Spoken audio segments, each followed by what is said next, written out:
आज बुधवार को छत्रपति शिवाजी महाराज की 395वीं जयंती के अवसर पर तेलंगाना जिले के निर्मल में छत्रपति शिवाजी महाराज की 395वीं जयंती के अवसर पर विशाल रैली आयोजित की गई।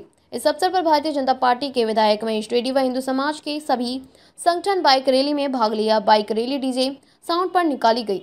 छत्रपति शिवाजी महाराज के 395वीं जयंती धूमधाम से मनाई गई। राजस्थान विश्व समाज के लोग भी मौजूद थे।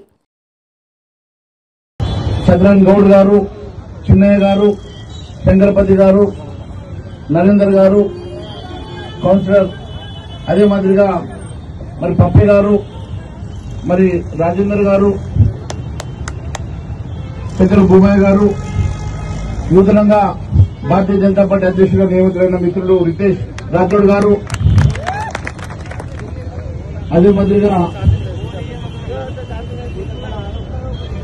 అలివేలు మంగ గారు, మరి శాంతి పటేల్ గారు, అదే మాదిరిగా మిత్రులు జనార్దన్ గారు, మరి వేదిక మీద ఉన్నటువంటి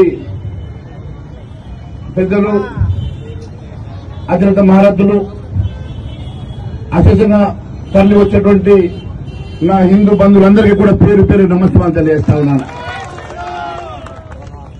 ఇప్పటి వరకు శివాజీ గారి గురించి, వారి చరిత్ర గురించి మిత్రులు బెగసంరాజు గారు చెప్పారు.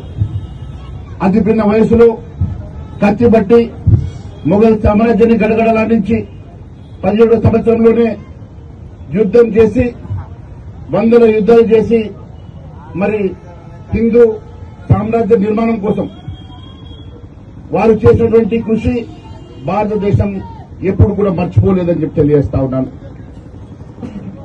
మరాఠాలను ఓడగొట్టాలని ఎన్నో రకాలుగా జిత్తులు చేసినా, ఎత్తులు చేసినా వీర శివాజీ గారు ఎప్పుడు ఎదుర్కొని హిందూ ధర్మం కోసం, హిందూ రాజ్యం కోసం వారు తపనబడి మరి హిందూ రాజ్యాన్ని పెద్దగా విస్తరిస్తూ ముందుకు వెళ్తున్నటువంటి తరుణం మరి మనం చూశాం.